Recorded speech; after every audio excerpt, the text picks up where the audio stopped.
Astaghfirullahaladzim, astaghfirullahaladzim, alladzi la ilaha illa huwal hayyul qayyum, wa atubu ilaih. A'udzu billahi minasy syaithanir rajim. Bismillahirrahmanirrahim. Assalamualaikum warahmatullahi wabarakatuh. Alhamdulillahi rabbil alamin. Wabihi nasta'inu ala umurid dunya waddin. Nahmaduhu hamdan syakirin wa nastajibu lahu istijabatat ta'i'in wa nulabbi hajatahu talbiyatal khashi'in. Allahumma salli wa sallim wa barik ala sayyidina Muhammad wa ala ali sayyidina Muhammad. Allahumma anfa'na bima 'allamtana wa 'allimna ma yanfa'una warzuqna uluman tanfa'una fid dini wad dunya wal akhirah. Allahumma faqihna fid din wa 'allimna at-ta'wil. Rabbi shrah li sadri wa yassir li amri wahlul 'uqdatam min lisani yafqahu qawli. Bapak-bapak, ibu-ibu, para orang tua kami yang saya muliakan dan dimuliakan Allah Subhanahu wa taala, jamaah yang dirahmati Allah, mari kita bersama-sama meningkatkan syukur kita kepada Allah Subhanahu wa taala atas berbagai macam limpahan nikmat, rahmat, karunia, pertolongan dan petunjuk yang senantiasa tercurah kepada kita semua, sehingga jadilah kita hamba-hamba Allah yang terpilih dan teristimewa. Ringan langkah kakinya, terbuka pintu hatinya untuk datang ke masjid yang sama-sama kita cintai ini dalam rangka melaksanakan salat subuh berjamaah, kemudian dilanjutkan dengan bersama-sama duduk di majelis ilmu. Kemudian salawat dan salam kita hadiahkan kepada junjungan kita Nabi besar Muhammad sallallahu alaihi wasallam. Allahumma salli ala sayyidina Muhammad wa ala ali sayyidina Muhammad.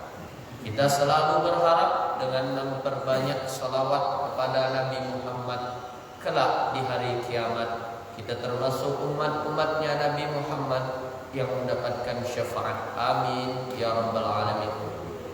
Hadirin yang dirahmati Allah, hari ini kajian kita bertemakan fikih, yang mana kita akan membahas tentang macam-macam wudu.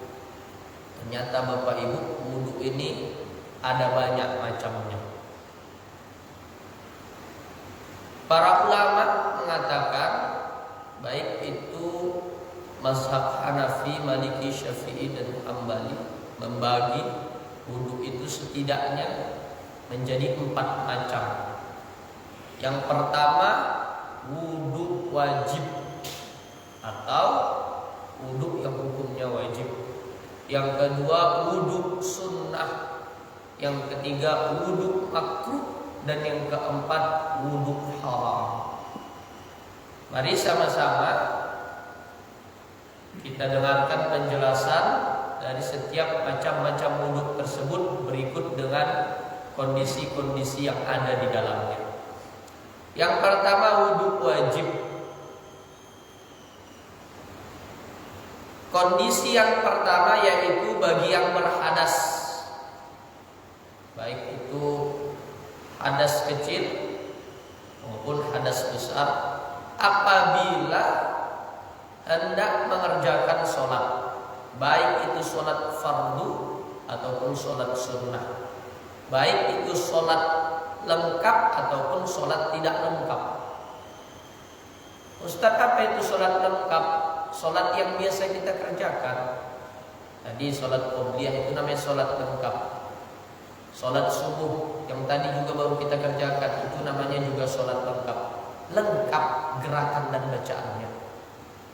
Sholat yang tidak lengkap itu bagaimana? bagaimana? Seperti sholat jenazah, tak ada rukuk, tak ada i'tidal. Tapi ada pula kita tengok video orang sholat jenazah, ada rukuknya. Entah dari mana pula itu mazhabnya, tak mengerti kita. Kemudian seperti sujud tilawah itu juga sholat tidak lengkap itu. Sujud tilawah, Bapak Ibu menemukan ayat-ayat sujud tilawah tidak hanya ketika di hari Jumat subuh yang biasa Bapak Ibu lakukan di masjid ini. Bapak Ibu menemukan ayat-ayat yang menganjurkan untuk sujud tilawah di dalamnya pun itu juga termasuk dikatakan sholat, tapi sholat tidak lengkap. Begitu juga sujud syukur, itu juga termasuk sholat. Sholat tidak lengkap. Yang namanya sholat harus memperhatikan syarat sah dan rukun-rukunnya. Setidaknya yang berkenaan dengan sholat yang kita kerjakan. Makanya kalau Bapak Ibu melihat, kan sering pemain-pemain timnas Indonesia ketika bertanding melawan negara lain, kemudian setelah mencetak gol sujud syukur. Bapak Ibu, pertanyaannya yang selama ini selalu berkecamuk di pikiran saya, apa wudhu orang itu? Kemudian nampak-nampaknya tak menutup aurat. Kemudian apakah sudah menghadap kiblat? Jadi sujud syukur itu nggak ngasal, Bapak Ibu. Itu kan termasuk sholat, tapi sholat yang tidak lengkap. Meskipun itu merupakan sholat tidak lengkap, maka juga harus diperhatikan terkait masalah kesucian, kemudian masalah menutup aurat, kemudian apakah sudah menghadap kiblat atau tidak. Nah, kondisi pertama untuk sholat fardu yaitu bagi orang yang berhadas yang ingin mengerjakan sunat. Ini yang sebagaimana kita lakukan. Allah Subhanahu wa taala berfirman, "Idza qumtum ila sholati faghsilu wujuhakum." Apabila kalian hendak mengerjakan sholat, maka basuhlah wajah kalian, dan seterusnya. Rasulullah sallallahu alaihi wasallam bersabda, "La yaqbalullahu sholata ahadikum idza ahdatsa hatta yatawadda." Allah tidak akan menerima sholat di antara kalian apabila dia berhadas sampai ia berwudu. Kemudian yang kedua, kondisi yang kedua pada wudu wajib yaitu disebabkan karena menyentuh Al-Quran atau ayat-ayat yang tertulis di kertas, dinding, atau bahkan tertulis di uang. Uang sekalipun kalau tertulis di atasnya ayat Al-Quran, apabila ayat Al-Qurannya lebih banyak daripada selain Al-Qurannya, maka ketika menyentuhnya kita wajib berwudu. Ustadz, bagaimana kalau seandainya itu merupakan Quran terjemah? Kalau dia Quran terjemah, yang mana biasanya selain Al-Qurannya itu lebih banyak daripada Al-Qurannya, maka menyentuhnya kita tidak wajib berwudu. Begitu juga aplikasi Al-Quran yang ada di HP. Bapak Ibu punya aplikasi Al-Quran di dalam HP. Bagaimana Ustaz? Ada pula nih aplikasi Al-Quran yang di dalam HP. Berarti setiap pegang HP harus berwudu? Tidak. Kenapa? Karena selain Al-Qurannya lebih banyak daripada Al-Qurannya. Rasulullah SAW bersabda, "La yamussul Quran illa tahir." Tidak ada yang boleh menyentuh Al-Quran kecuali orang yang dalam keadaan suci. Orang yang sedang tidak dalam keadaan junub, maka larangan bagi dia adalah menyentuh Al-Qurannya saja. Kalau sedang tidak dalam keadaan junub. Jadi Ustadz, kalau membaca Al-Quran boleh? Boleh. Akan tetapi orang yang sedang dalam keadaan junub, seperti perempuan yang sedang dalam keadaan haid ataupun laki-laki yang baru saja mengeluarkan maninya, baik itu karena mimpi basah ataupun karena berhubungan dengan istrinya, maka di samping dia dilarang menyentuh Al-Quran, di samping itu pula dia dilarang untuk membaca Al-Quran. Akan tetapi sebahagian ulama, terutama para ulama dalam mazhab Maliki, memberikan pengecualian orang yang sedang dalam keadaan junub namun dalam proses pembelajaran atau ta'lim.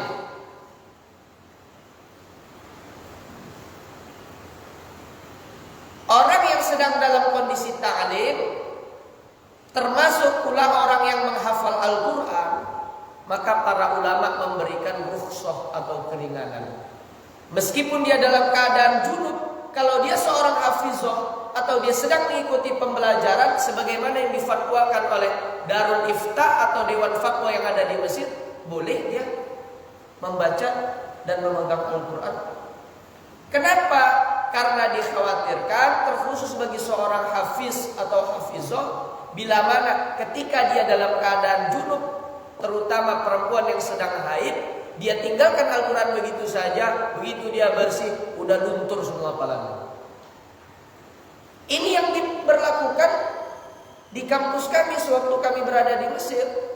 Kalau sedang dalam konteks pembelajaran, maka para perempuan yang sedang dalam kondisi haid itu dibolehkan membaca, memegang dan menghafal Al-Quran.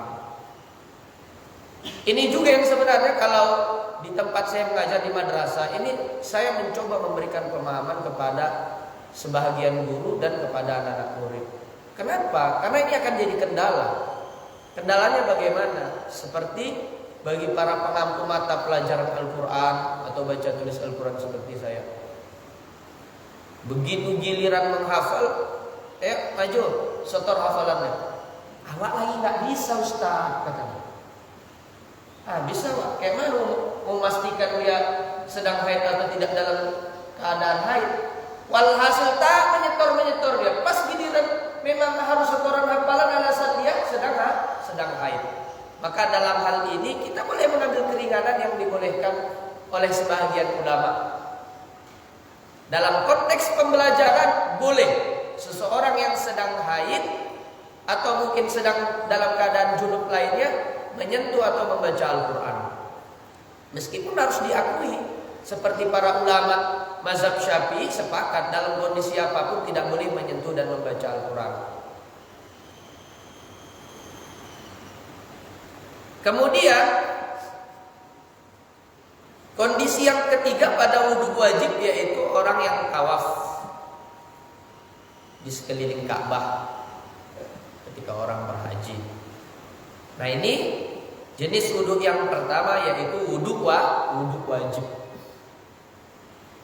Kemudian masuk kita kepada jenis wudhu yang kedua yaitu wudhu sunnah. Ini kondisinya banyak. Maksudnya wudhu yang mana hukumnya sunnah. Ada beberapa kondisi yang kita disunnahkan untuk berwudhu.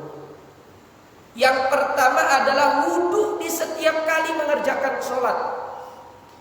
Ustaz, apa bedanya sama kondisi wudhu wajib yang pertama? Kondisi wudhu wajib yang pertama yang tadi dijelaskan, wudhu itu menjadi wajib bila mana ibu berhadas kemudian mau mengerjakan sholat, wajib berwudhu.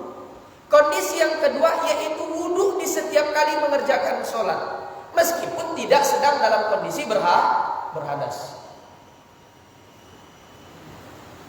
Bapak ibu sholat maghrib, sudah dalam keadaan berwudhu, selesai mengerjakan sholat maghrib,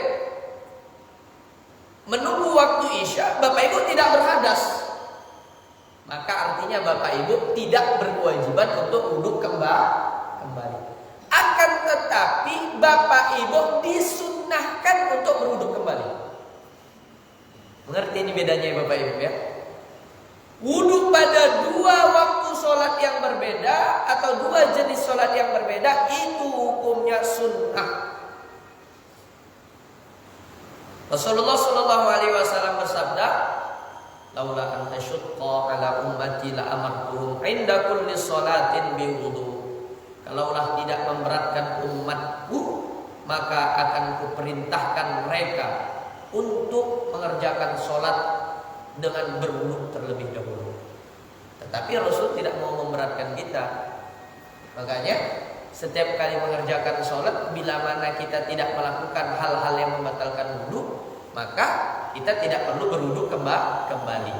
Akan tetapi disunnahkan. Disunnahkan memperbaharui wudu di setiap kali mengerjakan sholat, baik itu sholat wajib ataupun sholat sunnah. Kenapa? Karena kata para ulama, huwa nurun ala nur, cahaya di atas cahaya. Wudu itu cahaya. Maka ketika kita ingin mengerjakan sholat lantas berwudu kembali, sesungguhnya kita sedang menimpakan cahaya di atas cahaya. Tapi dengan catatan, wudu yang kita lakukan tersebut diniatkan untuk mengamalkan sunnah, bukan hanya sekedar supaya segar. Nah, ini kan beda niatnya. Biar segar wudu lagi lah. Lantas bagaimana Ustaz hukumnya kalau niatnya supaya segar? Ya tidak ada pahalanya. Jadi harus diniatkan, ya Allah, meskipun aku sudah berwudu, ya aku mau berwudu kembali karena ingin mengamalkan sunnah. Rasulullah Shallallahu Alaihi Wasallam bersabda, "Man tawaddoa ala tuhrin, kutiba lahu asyru hasanat." Barang siapa yang berwudu sedang dia sudah dalam keadaan suci, maka dicatatkan untuknya 10 kebaikan. Kemudian kondisi yang kedua pada jenis wudu sunnah, yaitu ketika menyentuh kitab-kitab syariat atau kitab-kitab agama seperti kitab tafsir. Makanya Quran terjemah itu masuk kategori tafsir, kitab tafsir itu. Begitu juga kitab-kitab hadis, kitab-kitab akidah dan kitab-kitab fikih. Nah, ini kita disunnahkan. Ada ayat Al-Qur'annya Ustaz, tetapi kalau lebih banyak selain Al-Qur'annya, maka kita berwudu untuk menyentuhnya, hukumnya sunnah. Tapi kalau lebih banyak Al-Qur'annya daripada selain Al-Qur'annya, maka wajib kita berwudu.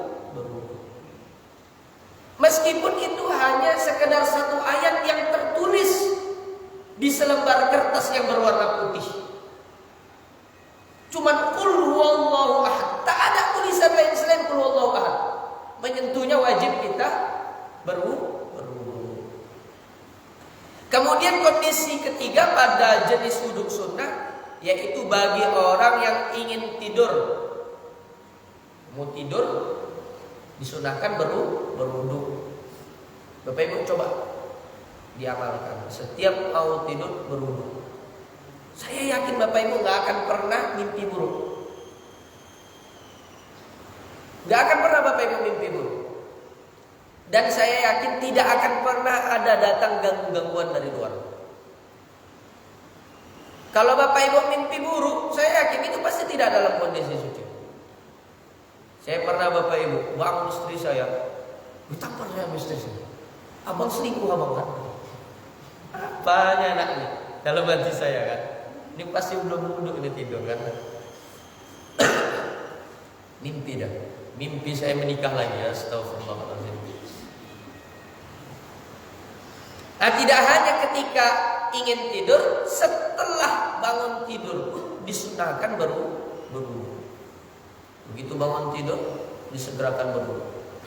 Rasulullah Shallallahu Alaihi Wasallam bersabda, "Idza ataita matja'aka," apabila engkau mendatangi tempat tidurmu, fatawaddo, wudu'aka lis-shalah, wuduklah engkau sebagaimana wudukmu ketika mengerjakan sholat. Tsumma taji' ala syaqqikal ayman, kemudian berbaringlah engkau pada posisi sebelah kanan. Ustaz, kalau sedang dalam kondisi junub, apakah itu berlaku? Berlaku.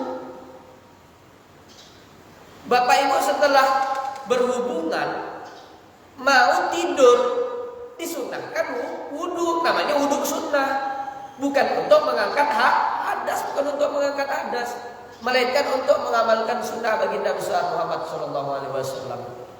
Ataupun ibu-ibu yang sedang dalam kondisi haid mau tidur, boleh Ustaz wudhu? Ya boleh, wudhu sunnah namanya. Bangun tidur wudhu lagi. Kalau kita yang sedang tidak dalam kondisi junub, bangun tidur pasti berwudhu karena mau sholat subuh. Ibu-ibu sedang dalam kondisi haid disunahkan berwudhu juga, namanya wudhu sunnah. Kemudian kondisi yang keempat pada jenis wudhu sunnah sebelum mandi junub, sebagaimana yang selama ini kita amalkan, itu namanya wudhu sunnah. Makanya jangan ditanya lagi, Ustaz, kan sebelum junub itu kan wudhu Ustaz, habis itu kan mandi junub, tak pala wudhu lagi kan Ustaz? Ya wudhu lah, karena wudhu yang dilakukan sebelum mandi junub itu wudhu sunnah. Tujuannya bukan untuk mengangkat hadas. Jangankan hadas kecil, apalagi hadas besar. Bapak yang mau berwudhu sebelum mandi junub, habis mandi junub ya wudhu lagi. Beda wudhunya. Wudhu yang dilakukan sebelum mandi junub itu wudhu sunnah. Wudhu yang Bapak Ibu lakukan setelah mandi junub itu kan wudhu wajib. Begitu juga Bapak Ibu, sunnah hukumnya bagi orang yang sedang junub berwudhu sebelum makan dan minum. Pada dasarnya sebelum makan dan minum itu tidak disunahkan berwudhu. Tapi kalau sedang dalam kondisi junub, Bapak Ibu habis berhubungan lapar. Mohon maaf ya Bapak Ibu ya, untuk mendeskripsikan contohnya. Bapak Ibu setelah berhubungan lapar, aduh kayak mana kita bang, beli martabak Mesir dulu kita. Oke, beli martabak Mesir sebelum makan bang. Kata Ustaz, kalau sedang dalam kondisi junub mau makan disunahkan wudhu. Wudhu dulu, sunnah hukumnya. Begitu juga ketika mau minum. Dan disunahkan berwudhu ketika ingin mengulangi hubungan tersebut atau mengulangi persetubuhan. Kalau bahasanya mau ronde kedua gitu. Selesai ronde pertama, ya ini kan bahasa kitabnya, saya terjemahkan seperti itu. Selesai, kemudian istirahat bentar, ayo bang kita ronde kedua. Disunahkan berwudhu kembali. Sebagaimana yang disebutkan di dalam salah satu riwayat hadis, kana Nabi idza kana junuban. Kata Sayyidah Aisyah radhiyallahu an, bahwasanya Nabi Muhammad sallallahu alaihi wasallam apabila junub farada ayyakula aw yanam tawaddu'a, apabila akan makan dan akan minum maupun akan tidur ia berwudu.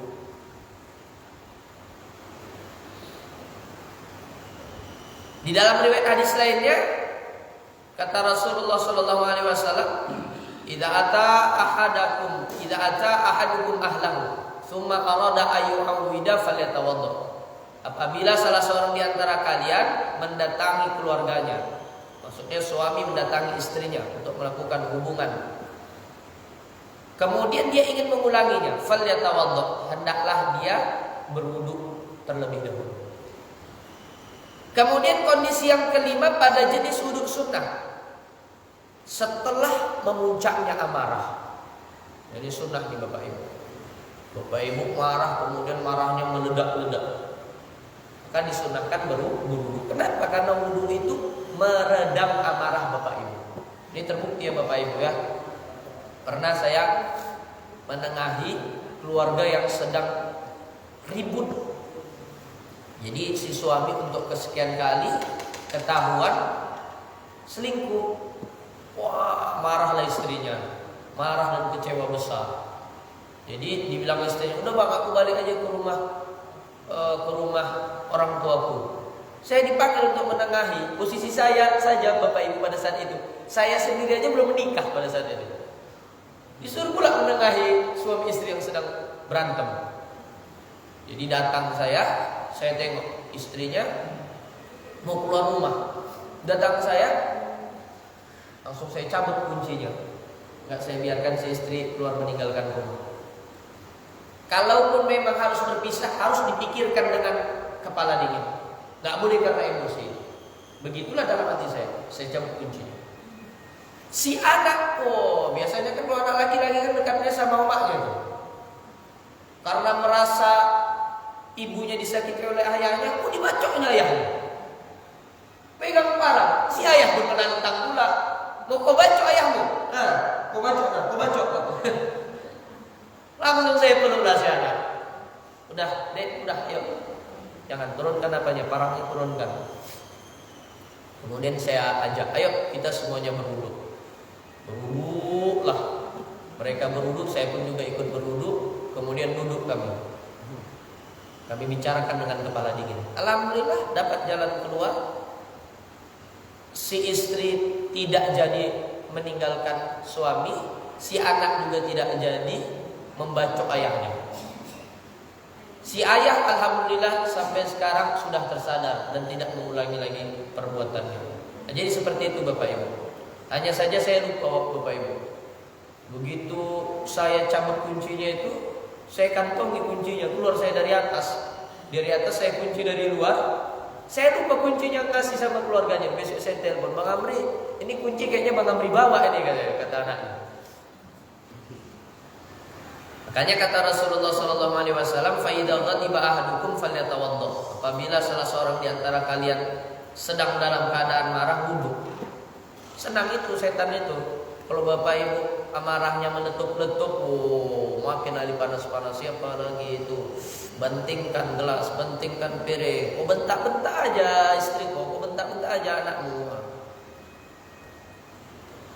Kemudian kondisi yang keenam, ada jenis wudu sunnah, yaitu ketika membaca Al-Quran. Nah, makanya tadi saya sampaikan, menyentuh Al-Quran itu wajib dalam kondisi suci, tetapi kalau hanya sekedar membaca, hukumnya sunnah. Begitu juga ketika menghadiri majelis ilmu, itu disunnahkan untuk berwudu, ataupun membaca kitab-kitab agama, buku-buku agama. Kemudian yang ketujuh, bagi orang yang azan, iqamah itu disunahkan berwudu. Begitu juga seseorang yang memberikan khutbah pernikahan. Kemudian yang kedelapan, setelah melakukan suatu dosa. Bapak Ibu baru berbuat dosa, wudu. Misalnya baru bergibah, wudu habis itu. Baru berbohong, wudu. Baru apa lagi? Baru memaki orang, wudu. Kenapa? Li'annal hasanat tamhus sayyi'at. Karena sesungguhnya kebaikan itu menghapus keburukan. Rasulullah SAW bersabda, "Ala adullukum ala ma yamhullahu bil khotoya." Maukah kalian kutunjukkan apa amalan-amalan yang dapat menghapus dosa? Wa yarfa'u bihi darajat, dan di samping itu dapat mengangkat derajat kita di hadapan Allah. Qalu bala ya Rasulullah. Kata Rasulullah, tentu ya Rasul, tunjukkan kami apa-apa saja amalan yang dapat menghapus dosa dan mengangkat derajat kami di hadapan Allah. Kata Rasulullah, isbaghul wudu 'alal makarih. Yang pertama, kamu berwudu, kamu sempurnakan wudu kamu setiap kali kamu melakukan dosa. Maka itu dapat menghapus dosa dan dapat mengangkat derajat kita di hadapan Allah Subhanahu wa taala. Habis buat dosa wudu. Wa kathratul khuta ilal masajid, kemudian memperlangkah kaki untuk menuju masjid. Makanya semakin jauh masjid yang ditembus, semakin banyak pahalanya. Ustaz, jadi lebih bagus awak jalan daripada naik kereta. Enggak bisa juga dikatakan seperti itu. Jadi Ustaz, kalau naik kereta kayak mana lah itu hitungannya? Tetap hitungan langkah. Mau naik kereta, mau naik sepeda, pokoknya jalan ke masjid. Semakin jauh masjid yang ditembus, semakin banyak pahalanya. Karena setiap langkah kaki itu dapat menghapus dosa. Kemudian intidharu shalah ba'da shalah, menunggu waktu sholat. Dari waktu sholat yang satu menuju waktu sholat yang selanjutnya. Bapak Ibu habis sholat maghrib, tunggu. Bukan tunggu-tunggunya sambil merokok cerita-cerita, enggak lah. Menunggu waktu sholat yang selanjutnya sambil berzikir, ataupun menghadiri majelis ilmu, ataupun sambil membaca Al-Quran. Ditunggu waktu sholat dengan melakukan hal-hal yang bermanfaat. Maka yang demikian itu dapat menghapus dosa. Fadzalikumur riba. Itu benar-benar dapat menghapus dosa dan mengangkat derajat. Kemudian diulangi lagi kata Rasulullah, itu benar-benar dapat menghapus dosa dan mengangkat derajat. Kemudian yang ke-8, masih pada jenis wudu sunnah, setelah tertawa terbahak-bahak di luar sholat. Kalau dalam sholat batal sholatnya. Kalau di luar sholat, Bapak Ibu sudah dalam keadaan suci, Bapak Ibu tertawa terbahak-bahak. Ada tertawa, ada tersenyum, ada terbahak-bahak. Kalau tertawa itu mengeluarkan suara, tetapi hanya dirinya sendiri yang mendengar suaranya tersebut. Nah, berarti tertawa. Kalau tersenyum, tidak mengeluarkan suara sama sekali, meskipun giginya nampak. Tapi kalau terbahak-bahak, suatu kampung kadang sampai terdengar. Wah, oh itu wah itu tuh pasti ketawa. Sampai tanda orang sama ketawa kita, karena saking khasnya ketawa kita itu. Tertawa terbahak-bahak, meskipun itu tidak membatalkan wudhu, setidaknya kata para ulama, dia disunnahkan untuk berwudhu kembali. Makanya Rasulullah itu seumur hidup nggak pernah tertawa terbahak-bahak. Nggak pernah Rasul tertawa terbahak-bahak. Kalau kita tertawa terbahak-bahak saja kan. Hobi melihat video-video lucu. Syukur-syukur nggak ada menampakkan aurat di dalamnya. Kadang yang nampak aurat pun semangat kita nengoknya. Kemudian yang selanjutnya jenis wudhu sunnah juga, yaitu kondisi yang ke-9 setelah memandikan mayit dan membawanya ataupun menyentuhnya. Bapak Ibu misalnya pergi melayat takziah, kadang kan mungkin karena dekat sama si mayit dilihat, kemudian terpegang kita. Nah setelah itu kita disunahkan untuk berwudhu kembali. Begitu juga yang memandikan ataupun yang membawanya. Kemudian kondisi yang ke-10 sebagai jalan tengah pada perbedaan pendapat ulama. Misalnya masalah hukum menyentuh perempuan yang bukan mahram. Ini ulama berbeda pendapat. Kalau mazhab Syafi'i mengatakan batal sengaja atau tidak disengaja. Tapi selain mazhab Syafi'i, batal wudhu jika dalam kondisi-kondisi tertentu. Misalnya mazhab Hanafi mengatakan batal wudhu jika itu sentuhannya ditujukan untuk melakukan perselingkuhan. Mazhab Maliki dan Hambali batal wudhu jika itu terdapat nafsu di dalamnya. Ada kelezatan ketika menyentuh perempuan itu. Nah, ini kan para ulama berbeda pendapat. Sebagai jalan tengah pada perbedaan pendapat ulama, walaupun kita berpegang pada pendapat yang mengatakan bahwasanya menyentuh perempuan bila tidak dengan nafsu tidak membatalkan wudhu, setidaknya disunnahkan. Begitu juga menyentuh kemaluan dengan telapak tangan bagian dalam. Ini ulama berselisih juga. Ini telapak tangan bagian dalam, kalau kesentuh kemaluan, para ulama berselisih. Sebagian ulama mengatakan dapat membatalkan wudhu, sebagian lagi mengatakan tidak membatalkan wudhu. Alasannya apa bedanya kulit telapak tangan ini dengan kulit yang ada di kemaluan? Toh sama-sama kulit. Seperti kita memegang pipi, masa iya itu membatalkan wudhu? Para ulama berselisih. Sebagai jalan tengah pada perselisihan pendapat ulama, meskipun kita berpegang pada pendapat yang mengatakan tidak membatalkan wudhu, setidaknya disunnahkan. Ya kalau tidak memberatkan, waktu kita luang, ya wudhu sajalah. Tersentuh kita sama yang bukan mahram wudhu, tersentuh kita sama kemaluan wudhu. Namun ada kalanya, misalnya pergi kita haji umroh, udah berwudhu kita tiba-tiba tersentuh, mau berwudhu lagi jauh tempat, tidak memungkinkan, maka dalam hal ini boleh kita mengambil pendapat lainnya. Nah kemudian jenis wudhu yang ketiga, yaitu wudhu makruh. Ada juga wudhu makruh, artinya kalau dikerjakan gak ada pahala, justru malah ditinggalkan dan mendatangkan pahala. Kapan itu wudhu makruh? Yaitu apabila kita mengulang wudhu kita pada satu waktu sholat yang sama. Kalau pada jenis atau waktu sholat yang berbeda, disunahkan berwudhu kembali. Tapi untuk pada satu waktu sholat, bapak dan ibu wudhu kembali. Bapak ibu udah wudhu, belum lagi melakukan sholat apapun wudhu lagi, maka wudhu yang kedua itu wudhu makruh. Artinya bapak ibu meskipun berwudhu ada pahalanya sama sekali. Justru ditinggalkanlah baru dia mendatangkan pahala. Kemudian yang keempat, yang terakhir yaitu jenis wudhu haram. Ustaz, ada juga wudhu haram. Ada dua kondisi. Yang pertama yaitu wudhu dengan menggunakan air curian.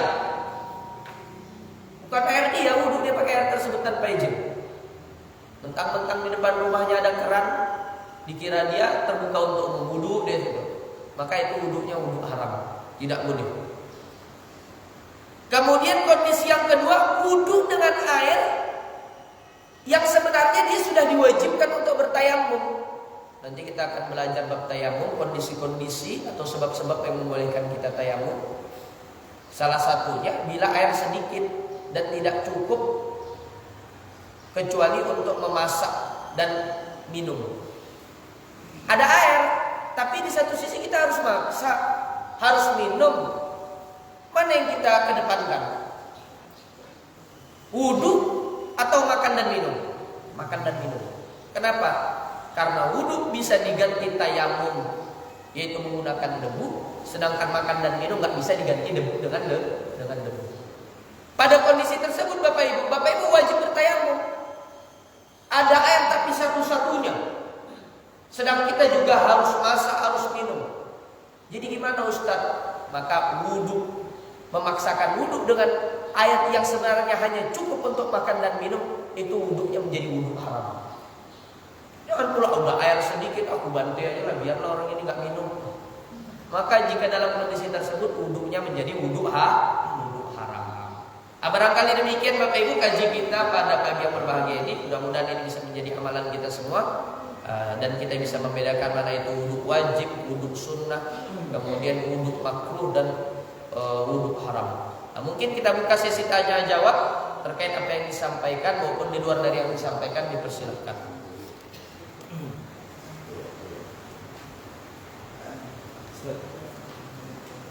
Apa sih hukumnya Ustaz apabila salah satu rukun wudhu tertinggal? Contohnya dia hanya mengerjakan nafas niatnya aja Ustaz. Apa sih hukumnya Ustaz apabila salah satu rukun wudhu itu tertinggal? Apakah sah wudhunya Ustaz? Rukun itu adalah sesuatu yang bila ditinggalkan maka tidak diterima atau tidak sah amal ibadah kita. Maka bila mana salah satu rukun tertinggal, apakah itu niat, membasuh wajah, membasuh kedua tangan sampai siku, mengusap sebagian kepala, atau membasuh kaki sampai mata kaki, itu tertinggal, maka wudhunya tidak sah. Salah satunya tadi niat, berwudhu aja deh. Tiba-tiba, aku tadi udah berniat atau belum? Maka yang demikian itu dia wajib mengulang wudhu. Meskipun dia sudah melapaskannya, karena nggak semua orang yang sudah melapaskan niat dia sudah memasang niat. Nanti akan kita bahas. Kalau dalam mazhab Syafi'i itu dibedakan antara lapas niat dengan niat. Lapas niat yang Bapak Ibu lapaskan, nawaitul wudu'a. Sebelum memulai wudu Bapak Ibu nawaitul wudu'a li raf'il hadasil asghari fardhan lillahi ta'ala. Itu lafaz niat. Adapun niat adalah yang dipasang di dalam hati. Dalam mazhab Syafi'i itu dipasang ketika membasuh permulaan wajah. Jadi Bapak Ibu sebelum memulai wudu nawaitul wudu'a, kemudian Bapak Ibu membasuh kedua telapak tangan kalau mau mengerjakan sunnahnya, kemudian madmadah umur-umur, kemudian memasukkan air ke hidung. Nah, ketika membasuh wajah itu sembari hati dipasang kembali niatnya. Sekurang-kurangnya aku niat berwudu, itu sekurang-kurangnya. Atau boleh juga aku niat mengangkat hadas, atau aku niat bersuci dari hadas, sekurang-kurangnya. Tetapi sesempurnanya sebagaimana seperti lafaz yang Bapak Ibu selama ini lafazkan, nawaitul wudu'a li raf'il hadas asghar fardhan lillahi ta'ala. Nah, begitu kalau prakteknya dalam mazhab Syafi'i.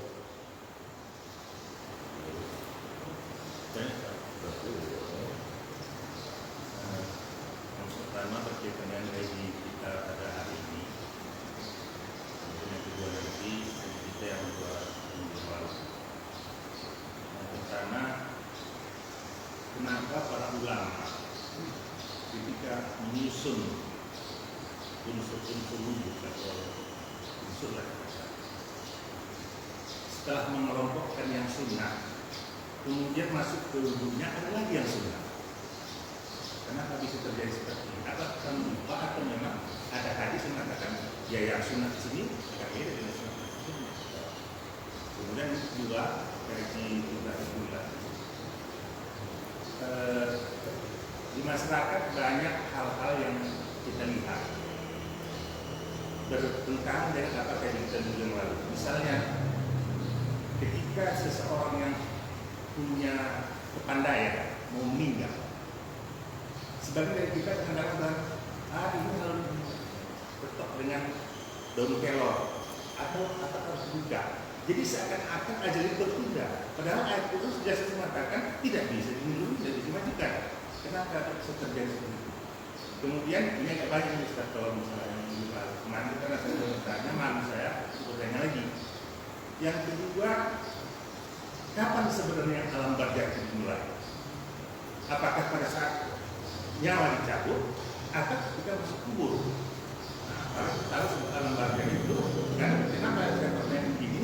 Karena waktu nyawa dicabut sebelum masuk kubur, apa ini ruh ini masih apa di rumah. Nah ini kedua. Kemudian yang ketiga. Udah yang keempat nih Pak, kalau ada lagi. Yang keempat, sedang di dunia ini kita kadang-kadang agak berbeda tempat, walaupun sama-sama di alam. Iya Pak.